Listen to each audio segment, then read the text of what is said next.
What's up, everybody? Welcome to this week's edition of the On Purpose podcast, where it's our privilege to show up and share stories that inspire you, get you thinking a little differently, maybe hold you accountable, and just get you moving in the right direction. One of the big things we were doing at the end of 2024 was putting ourselves in position to create momentum into 2025, both in our businesses, our personal life, our fitness goals.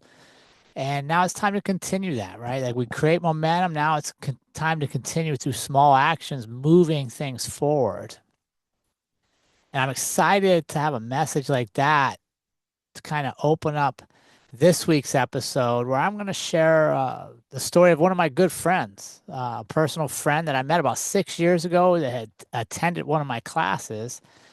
And he's just a testament that people will cross your path at the time they're supposed to. And that there's going to be times that you're going to meet people that you're like, man, there's a reason we're meeting. And it's time to slow down and really explore that. And, Dwayne was a student in class. We teach classes all around the country. That happens a lot, but not everybody you meet has that same energy.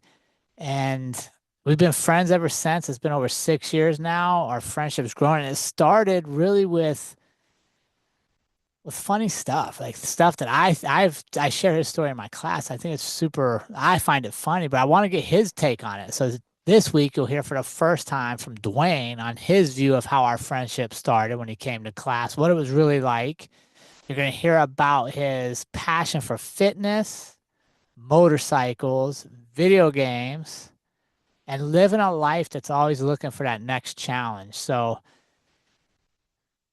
before you listen, I just got to ask of you, please do us a favor and help us reach more people. Go over and like, subscribe, share on your favorite podcast app or YouTube. We're doing well on all of those. And it's honestly through your input that more people get to see it. So I can't thank you enough. So continue to do that. And then if you're feeling like, okay, I want to go a little extra, go over to patreon.com/the On Purpose podcast and look at our membership options there from $2 to $10 a month, where your money actually helps us propel the show forward through equipment, through upgrades in technology, and all the stuff that is kind of required to help us stay relevant in the world. And I want to thank you for everything you've done to get us through the first 5 years. I'm excited for this year 6 and where it's headed with your support. And the on purpose movement, it's not going to slow down. I guarantee you that. So sit back this week. I hope you enjoy this conversation with my good friend, Dwayne Allen. Dwayne, welcome to the On Purpose podcast, young fella. How are you today? Good, my man. Good morning. How you doing? I'm blessed, man. I'm blessed to get you here and to share your story with our community. It's been a lot of fun watching your journey. And I share our story a little bit in a lot of the classes I teach, that very first time I ever met you. And I just got to tell you, like, sometimes you meet people and you're like, man, I'm supposed to meet this person. Like, I'm either Right. supposed to teach, I'm supposed to learn, but there's a reason we're here. And I've always felt that way with you from that very first class when I met you. Yes, And that sir. was like 6 years ago, dude. No, every time I look at my wall, I got the cert for the first time I went to the class. I'm like, man, that's been a while. It's been a while. Yeah. And I think it was super awesome because it was really outside your comfort zone at the time. Very, very. And I think it kind of goes into where I want some of this conversation to go later. And that is the importance of getting out of your comfort zone and being open to the people whose path you're going to cross. 100%. 100%. Like I said, that first class I went to, getting out of my comfort zone, that was definitely a learning phase for me. But I did that as something that I know that I had to grow into. Then come the second year when I went back in there, I just felt like I was in a different space.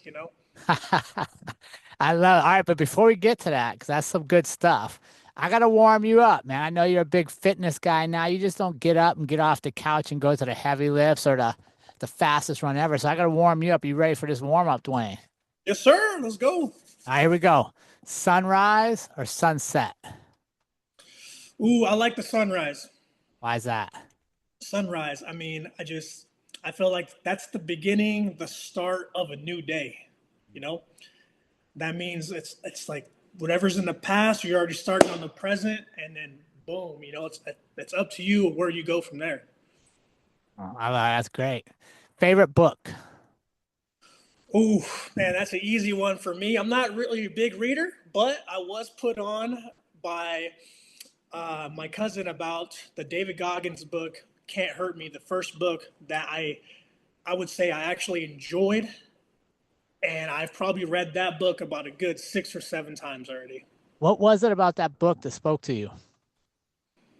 So if you haven't read that book, the audio version, I would say the audio version is probably the best version because it's like you have a narrator, but then you also have it's kind of like a podcast at the same time, and then you can hear his voice come in and explain some of the things that he's talking about and stuff like that. And what grabbed me from that book was just the grit and the rawness of obviously what he was going through and life experiences, but also relates to like my life in different ways at the same time. It's kind of talking to me and basically calling me out on stuff that I should be doing and just for myself, and I would say the first time I read that book, listened to the book, I was like, man, I was on a kick 2 weeks. Boom, boom, boom. I was like, let's go, locked and load. And then I fell off. Just how like, most of us, we see something that motivates us, we get locked in and we good for 2 weeks. And then we start to slack off sometimes or whatnot. And then I decided to read it again. And that's when it stuck with me the second time. And I've been whenever I catch myself where whatever I'm going through in life where I catch myself kind of falling off or I'm kind of get off track or sometimes life just knocks you on your butt sometimes and I put that on and it keeps me reminded and it keeps me going. Awesome.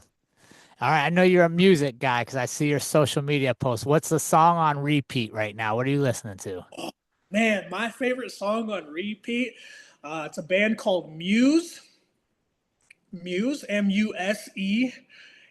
the song is called "Killed or Be Killed," but it's a hardcore metal song. But I just love the choreography of that song, and I have that song on repeat when I'm 8 miles deep in a run, and it just keeps me going. Just fuel to my fire, man. Heavy metal. I was not going to guess that one. I love some good Kill Switch Engaged.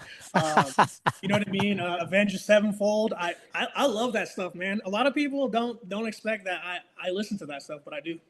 Yeah. All right. No, that's good. I'm going to have to look that one up. All right. What's a quote that you live by? Ooh, a quote that I live by, huh? It's a good one.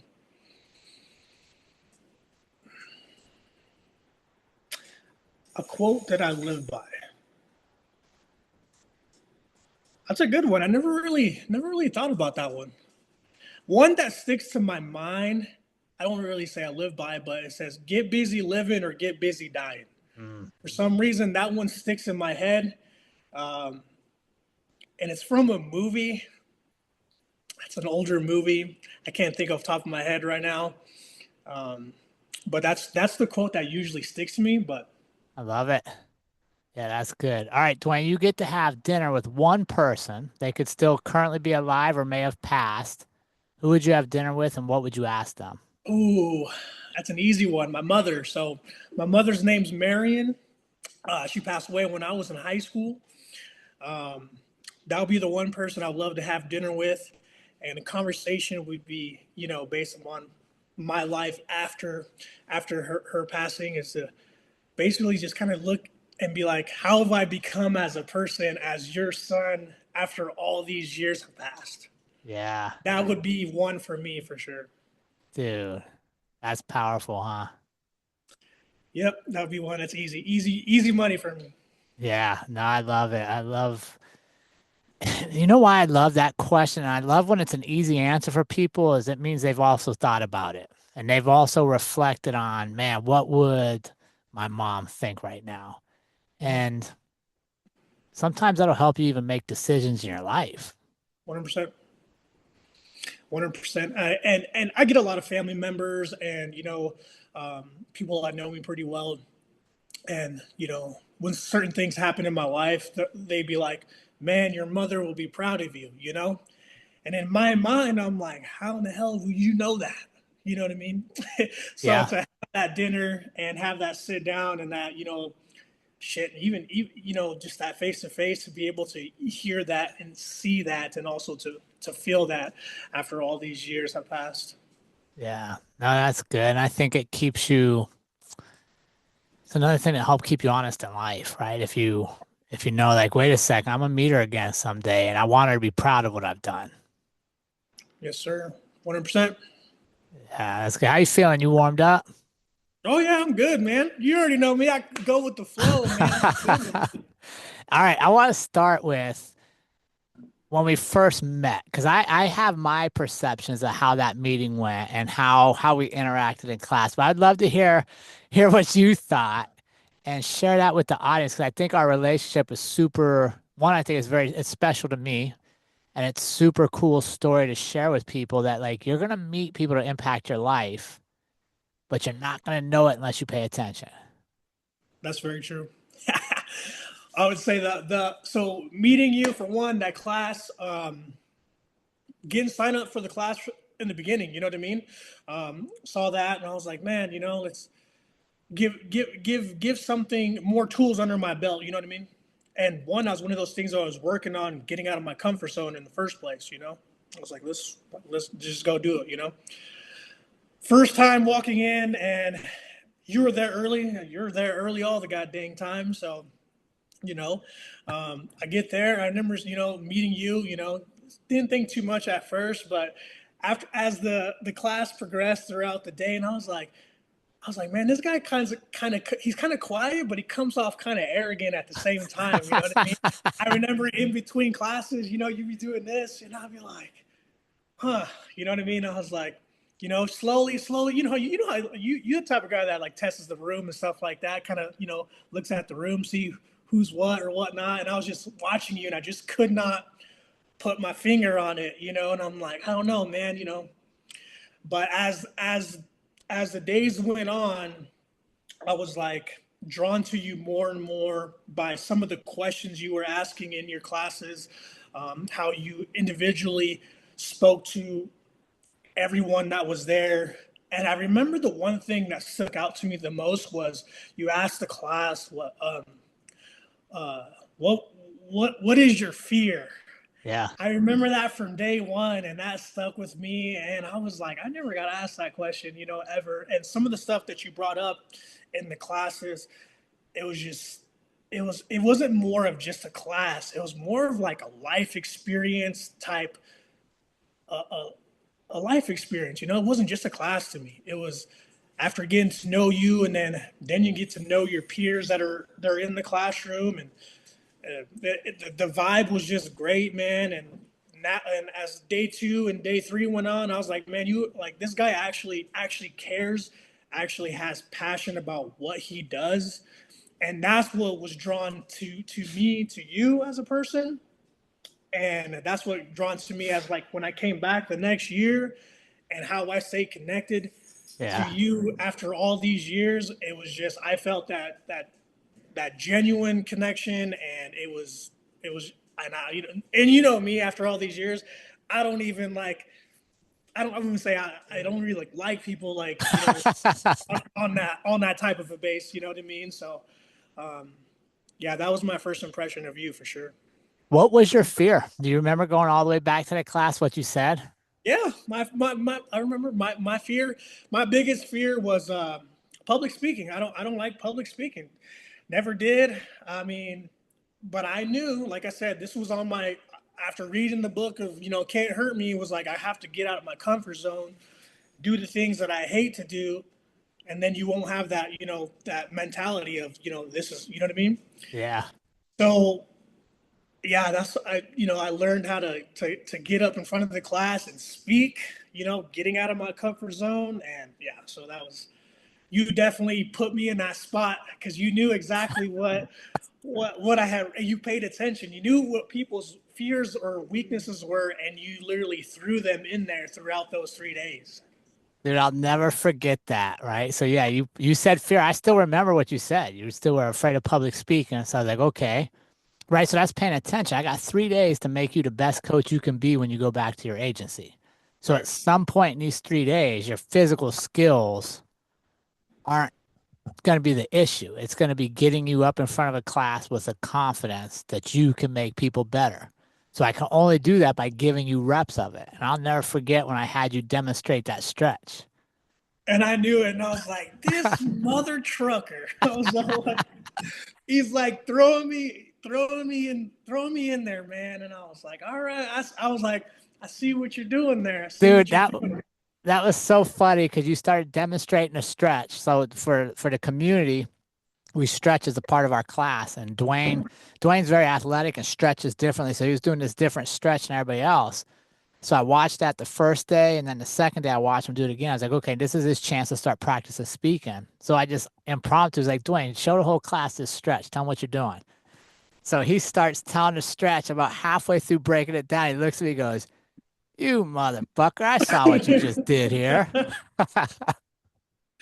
Oh man, yep. You knew exactly what you were doing, and I caught on to it quick, and I was like, all right, we good. Yeah, and that was right at the beginning of your Goggins type journey too, because you were much bigger that first class, Yep, yep. I was, sure was. and you stuck to things. Yep, just being consistent, man. That was very important for me. Because I know the second time you showed up, I'll never forget. You walked in the room, and I almost didn't even recognize you.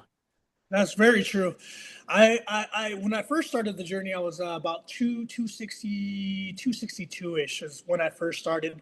I want to say when I got to your class, I was probably about a little over like maybe like 205, maybe like 205 ish, something like that. And then the second time I went, I was about a good 190. Yeah, but it was a drastic change. Just your physical nature, I would say even your energy changed, right? Like when you walked in the room, people knew you were there. And also I knew that I improved from last year, not only physically, but more of a as a mental aspect from from that year prior, and I wanted to go into this coming into this class, seeing you again, and showing you just how much I've grown as a human being. I love that. How do you tell? So share that story with us. Like for people that are listening, how do you accept being part of a group or finding others that are going to push you and hold you accountable? Because it's so easy to turn away from that in today's world, right? To be like, I'm just going to stay in my spot. How did you battle putting yourself into a position where like, I'm going to call you on things? Right. How did you balance that out? Are you talking about like accountability just in general? Just in life, just being willing to step foot into a group that you're like, oh man, these people are going to expect a lot out of me. I think for me is just obviously people say that I mean change in general, man. You're either getting better or you're getting worse. That's what the man says. So there's no such thing as just staying in one spot, or being complacent, or you know what I mean. It's like either you're going backwards or you're going forward. So at the same time, it's like I want to be the best version of myself, so then I can impact others while I'm doing that. Do you know what I mean? Hmm. And that starts off by holding myself accountable. And for me, it starts off with my physical deal where I get up and go do my miles, go do my gym deal, and then it prepares my mindset for the day. And that's why you asked, do you prefer the sunrise or the sunset? I prefer the sunrise because then I can start that day off, boom, boom, boom, knock those things off, and then I can go tackle on the work day or if I'm on my day off or just life in general. But you have to, for me, it's like you have to do those little things, such as holding yourself accountable. Is when you wake up in the morning, Did you make your bed? Simple things like that, just make your bed. Did you take out, do those things around your house, because this is your place, this is your home, this is your peace. So if you can't do these things in your house or your home, how do you expect to do those things out in the real world? Oh yeah, that's good. Now, are you a big journaler, or how do you set goals and stuff? Well, talk me through that process. Goals for me, I would say I'm going to separate my physical goals to other goals. Like my physical goals, I pick something, and you know me as well as like, my physical goals is, running. Running's my big thing.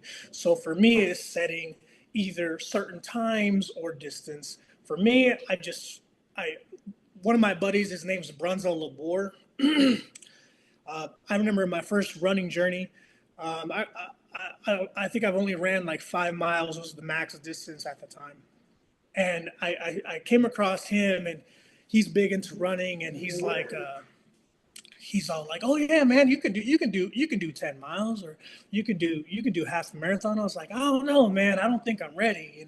He's like, you're ready. He's like, you're ready.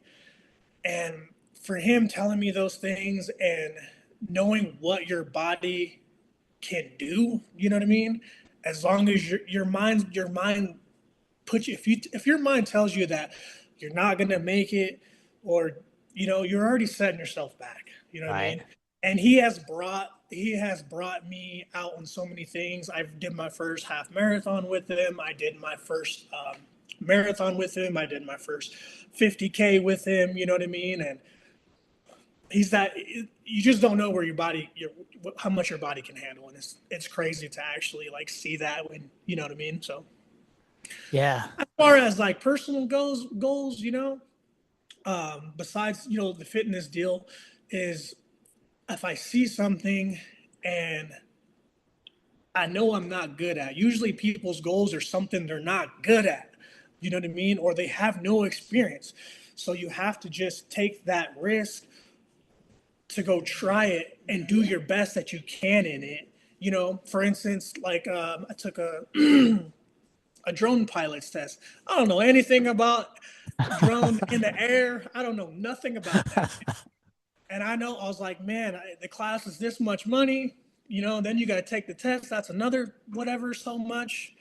You got to score a certain amount. You know what I mean? And I was like, man, but I just went and did it anyway. I didn't know anything about it. But as long as you apply yourself the best that you can, regardless of the result, at least you can tell yourself that I did the best that I can.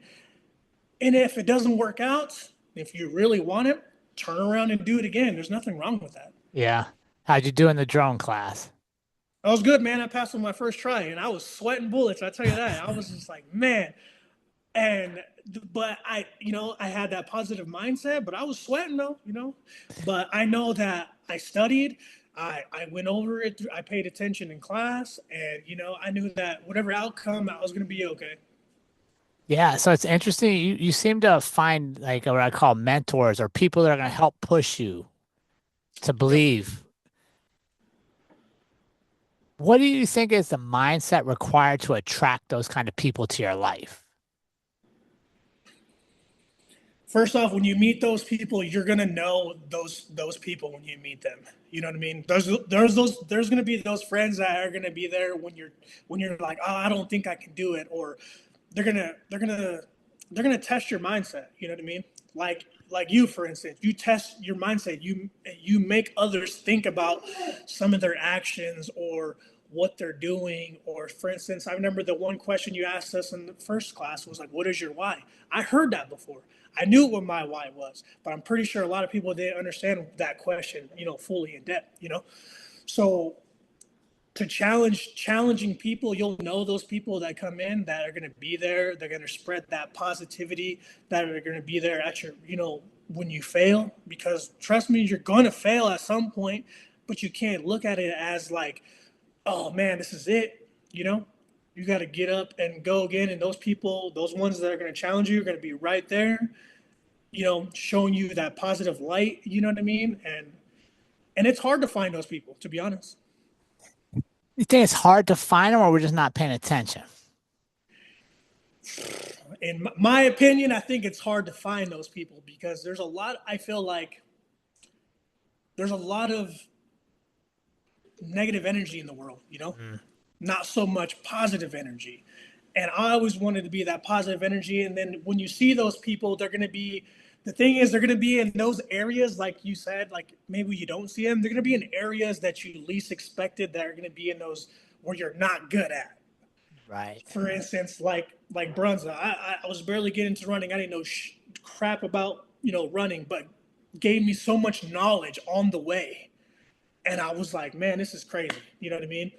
When I came across you, I was like, man, I get more life knowledge. Like I was telling you the last time we had dinner, I was like, man, dude, if, like, I talk to you about most of my personal stuff when it comes across at times. I'm like, dude, I'm gonna talk to Jared because I know Jared's gonna just, tell me straightforward. And you're not gonna give me no BS. You know what I mean? Yeah. And you're gonna have that mindset where, hey, man, you're messing up, or hey, man, you know what? Take that risk. You know what I mean? So when you find those people, you'll know. You might not like what they want to say. But you have to be willing to listen. Though. That's the thing. Yeah, what I find fascinating there, Dwayne, and I think you're 100% right on, is you're not going to find them doing the easy shit, Mhm. right? That's Because true. they're not attracted to it. They're not the people that thrive in the easy zone. So they're going to be out doing that hard stuff. And when you accept the challenge of challenging yourself and improving yourself, that's where you're going to come across people that do likewise. That's true. That's very true.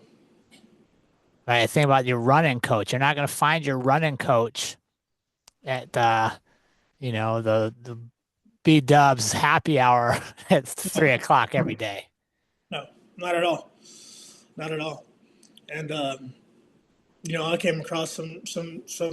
It's that different mindset. You know what I mean? It's a different mindset, different type of breed, and it could be running. It could be somebody who likes to sit down and like super knowledgeable in the books. You know what I mean? It's just if you put yourself in that same group of people and you don't go out and you don't take those risks or whatnot, you're never gonna know.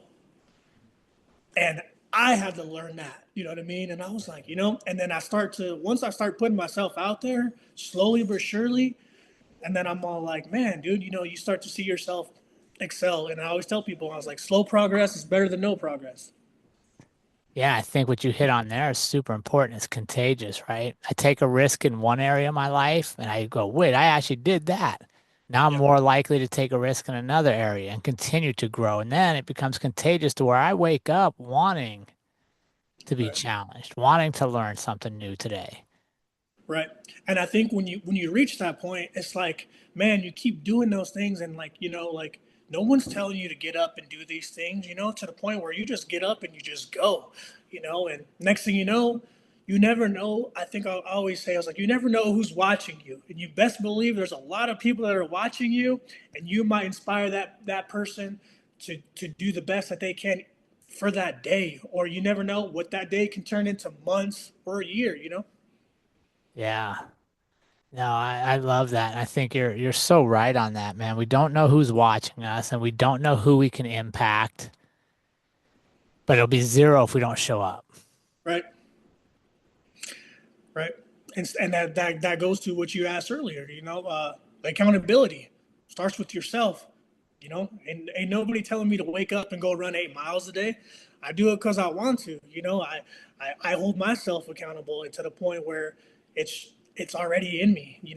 But at the same time, I don't know who's watching me and who's needs that extra push and whatever. It can be. It doesn't necessarily have to be running. It can be just life in general. You know what I mean? Any aspect of it. Any aspect of it. Well, And, like you talked about, I think it's important that we show up for people and we do hold them accountable because going back to something you said earlier, now you know this person cares enough to tell me when I'm slacking. This person cares enough to say, hey, Dwayne, you had some goals. I haven't seen you running in a while. What's up? So now you know if I have other problems, that's somebody I can talk to.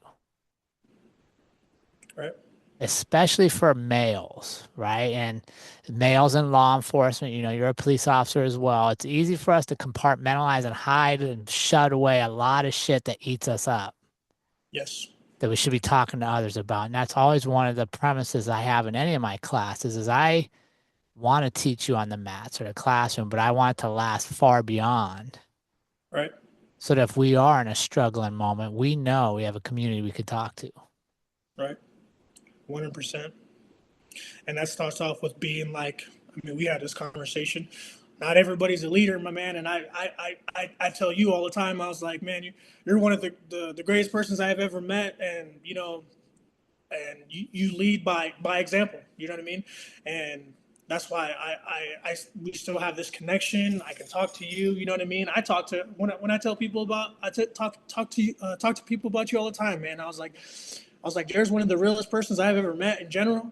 And that actually like cares, cares about who he impacts and who he's comes across in life and stuff like that. And it's hard, like it's you don't come across those people very often, you know what I mean? So you want to keep that connection and build that relationship with those people, Come here.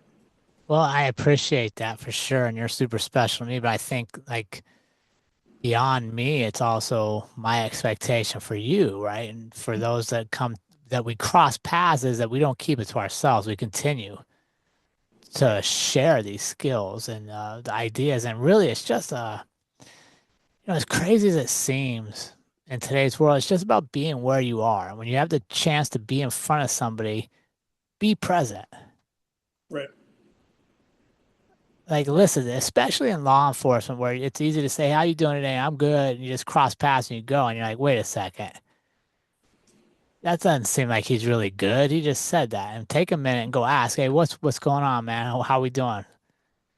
I'm glad you said that right there. Especially being in law enforcement. Me in general, just because like I like to care and I like to know where the mindset of who I'm working with on this shift during this day, during that shift. And I'll ask them, I was like, man, hey, hey man, where's your head at today? And me, I sense people's energy, body language to the T. And then, and I'd be like, hey, something's going on, because that's very important. You gotta have that mindset before you start your shift. You should have that mindset in life in general. And being an FTO at the same time, you're responsible, so you gotta make sure that this person's mindset's where they need to be at, because that's going to reflect a whole lot of other stuff later down the road. Yeah, yeah. For those not in the police community, FTO is a field trainer, right? So now you're training a new folk, a Mm-hmm. new person on all the job.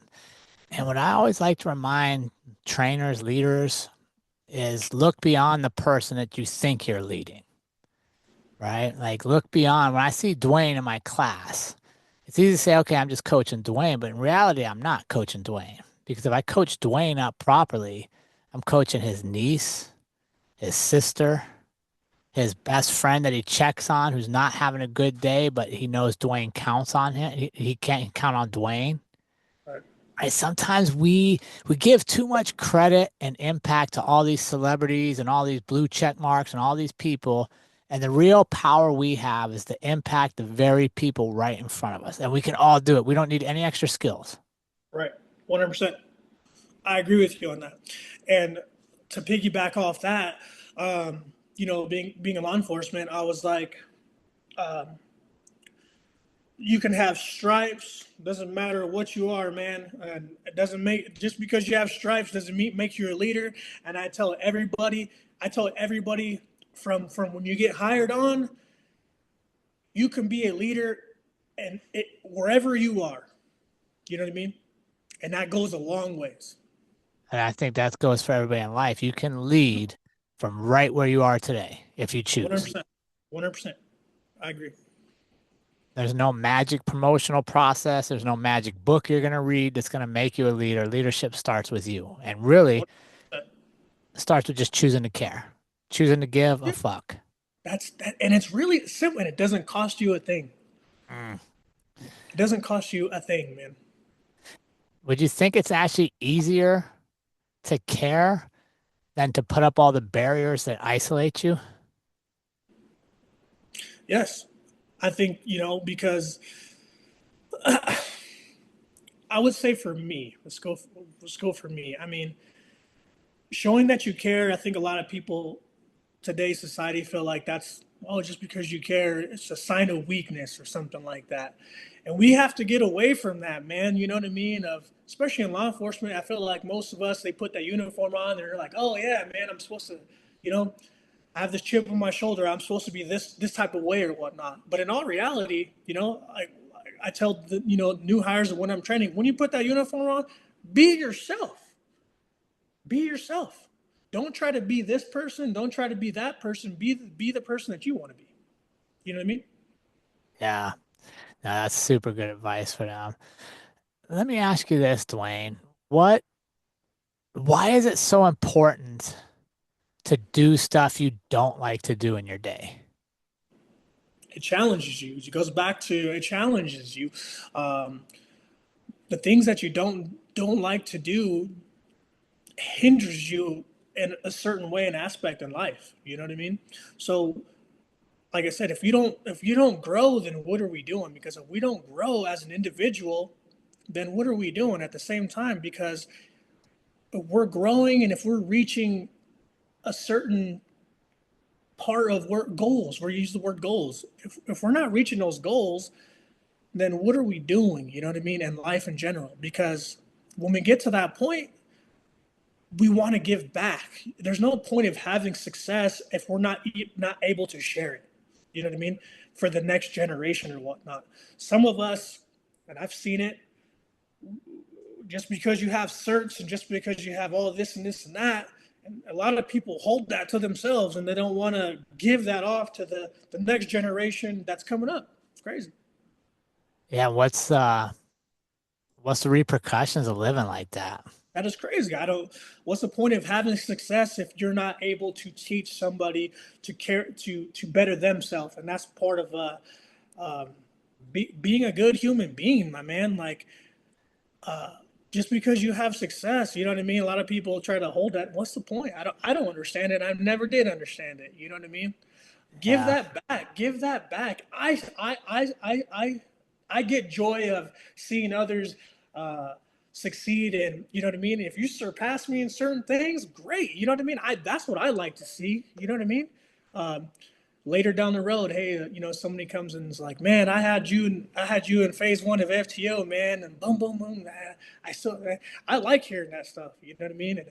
And that means I feel like I'm doing something right, not only for myself, but for that person, and at the same time for the department that you work for. Yeah, and the community that calls on you. 100%. Yeah, no, that's so important to give back and to create something that's bigger than us, right? And there's plenty of success in the world, and I can't gather all the success to keep you from having success, right? But if I live a mindset where I'm trying to hold everybody else down around me to build myself up, I'm capping myself as well. 100%. All right, Dwayne, talk to me about your fitness goals and what do you got planned in 2025? What are you training for? 2025, my fitness goals, man. So one of my main goals last year that I didn't get to achieve was to run my first 50 miler. Um, Unfortunately, I had an injury. It took me out for about a month. And then I got sick in October. The second time I signed up for another one, and that put me out for a while. So 2025 for me is to run my first 50 miler. So I'm already starting that training deal. So Do you have a race identified already? not yet. I just want to. I usually like to get my body the first month of the year. I like to kind of figure out where I'm at right now. Then it's going to decide of where I need to be at.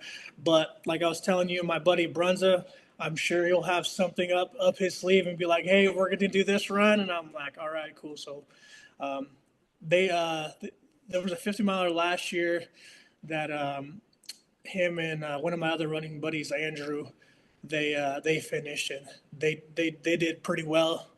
Okay. in that race. But that was about the time where, I mean, if I lost 2 weeks of being sick and not able to train, and those 2 weeks, I mean, if you're out for 2 weeks and you're training for a 50 miler, that's kind of a lot of time to try to hard to gain that back, you know. Do you prefer trail runs or road runs?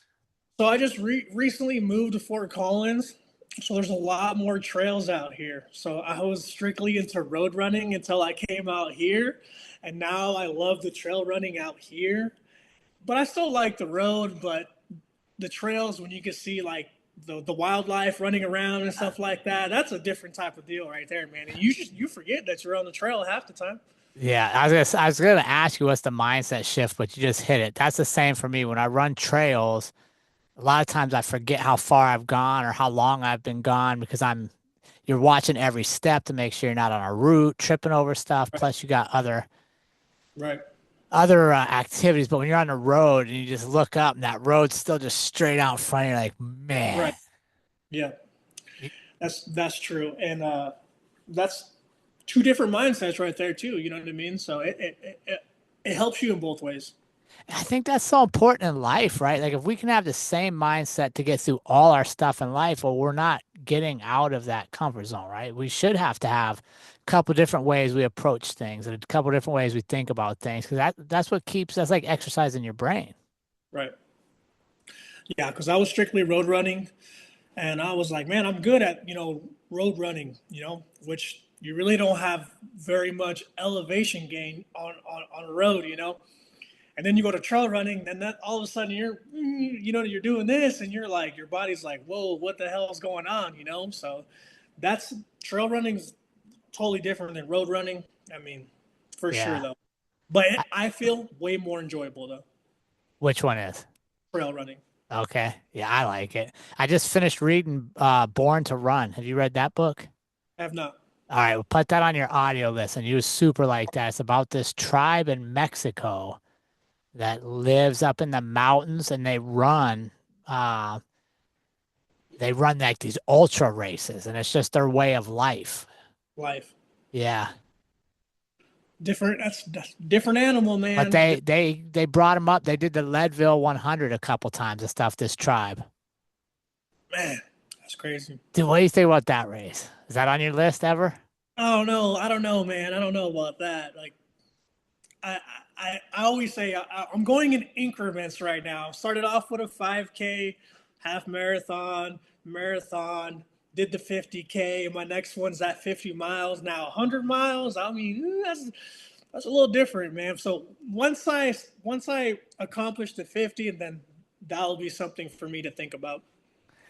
Yeah, I feel like I need to come out and be part of your team one of these deals because I know I can't run as fast as you. I see them damn splits you post. I'm like, man, I'd be like halfway through by the time this kid's done.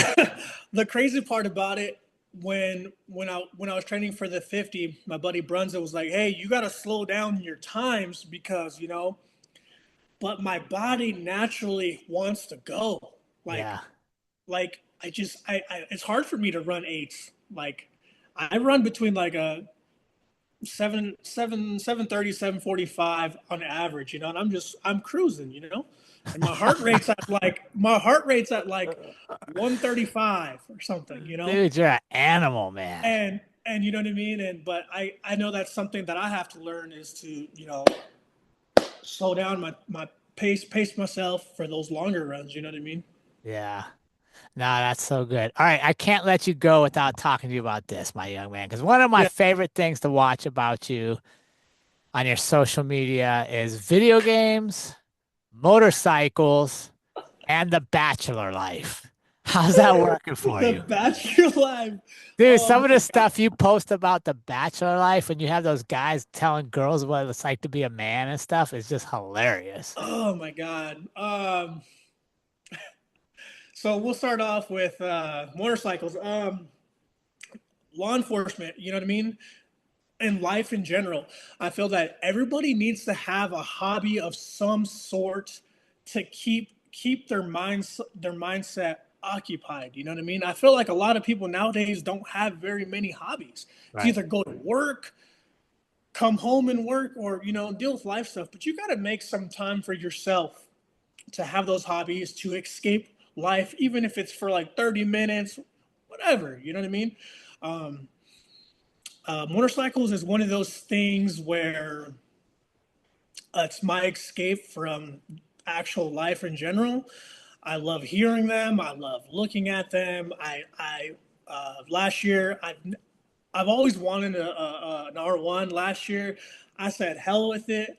For my 35th birthday, I got a brand new 24 R1, and I love that thing. I love it. I love the way it sounds. I love the power behind the throttle. I mean, it's it's uh it's something else for sure. You know what I You mean? like going fast. I've always had a motorcycle, man. Growing up, since I was younger, I've always had one, man. And there's nothing else like it. Everybody's like, "Oh, you're gonna kill yourself on those things," and I'm like, "Hey, it ain't gonna be today, man. It ain't gonna be today. I tell you that, man." But that those are motorcycles been my thing. It's been my pretty much my ground for a lot of things. Um, Have you ever raced? I have Not two of them. I have two motorcycles now, so you done races? no, I No, have no. not. I always wanted to take my bike to Bandimere, you know what I mean, just to Yeah. see where it's at or whatnot. I mean, when I was younger, I was crazy, you know what I mean? So, as I got older, man, you can't do that stuff no more. So, but that's been my love. That's kind of been my one of the things I would love to do once I get out of law enforcement is to have some type of a motorcycle shop or something in the motorcycle world. Mm. Let's see, my bachelor life, How's man, that going, bud? bachelor life. I mean, I'm 35. I'll be 36 tomorrow. Um, it's all right for the most part. It's all Dude, right for the most part. I mean, I had a debate the other day. This female, and I was like, man, she's like, do you just park your motorcycle in your living room? I was like, yeah. I was like, what do you mean? You know what I mean? uh, She was like, that would never fly if we lived together. I was like, well, that's probably why we're never going to work out then. You know what I mean? I mean, like, if I want my motorcycle in the house, it's going to go in the house. Um, no, I just, I do. I mean, I have a kegerator in my apartment or whatnot. I don't know. It's just me. You know what I mean? Uh, I feel that kids are not for everybody. I don't have kids. Um, I do have a recent nephew. I love kids or whatnot. I've been that person where I never wanted that responsibility. So I like having the time and the privacy and the space that I have. And I'm not knocking anybody who does have kids, but I'm also not knocking anybody who doesn't have kids. You know what I mean? Everybody has their own lifestyle. I think we should yeah. just respect everybody. I mean, my family gives me crap all the time. Like, when are you gonna have kids? And I'm like, that's never gonna happen. You know what I mean? Like, you guys should have known that by now. But Dude, that's hilarious. Your motorcycle is in your living room. I took it out. It's back in the garage, and I'll usually bring it in to clean it up a little bit and stuff like that. Sometimes it just sits in here. So That's hilarious, dude. Dwayne, what an honor to have you on the show, my friend. It's great for sure, to of share your course. story with our community. Where can they follow you on social media to stay engaged and live vicariously through all things with speed and fun with Dwayne? So my Instagram tag is Cartel Swag 12. But what I'm doing different this year, I'm kind of limiting the social media type deal. I'm kind of scrunching it down a little bit, and only just posting like highlights or like achievements throughout the year instead of posting a lot of the things that I kind of randomly post. You know what I mean? We didn't get to touch on my video games, but I am into video games. I play a lot of Call of Duty. So that's kind of one of my things I like to do. I like to stay inside, to be honest. If I'm not out running or riding the motorcycle, I'm usually inside playing Call of Duty, and I'm huge into sports. I'm a Chargers fan all day. I'm a Lakers fan all day. Um, but yeah, I'm usually inside though. Where's What are you playing on Twitch?